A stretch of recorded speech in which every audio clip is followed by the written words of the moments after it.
তো আমার বন্ধুরা এই ভিডিওটা এডিট করার আগে কমে যেতে হবে। তারপর আমরা ফ্লাওয়ার পিএনজি ফটো হলে সার্চ করবো।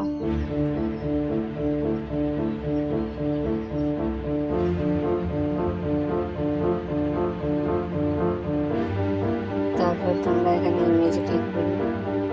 তারপর তোমাদের যে কোনো একটা পছন্দ মতো ছবি ফুল ডাউনলোড করে নেবে। আমি যে বোতাম ছবি এটা ডাউনলোড করলাম।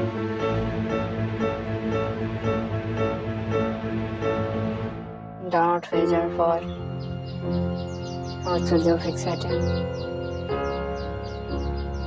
এডিট এ ভিডিও, সরি এডিট এ ফটো। তারপর ফুলটিকে চয়েস করে নেবে। এখন আমি ব্যাকগ্রাউন্ড চয়েস করে নেবো। ব্ল্যাক কালারটা নিলাম। তারপর টুলে গিয়ে ক্রপড ইউটিউব সাইজে আমি নিয়ে নিলাম 16:9।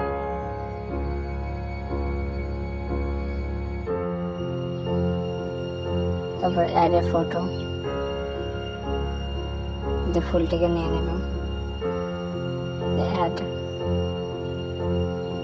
তারপর রিমুভ ব্যাকগ্রাউন্ড।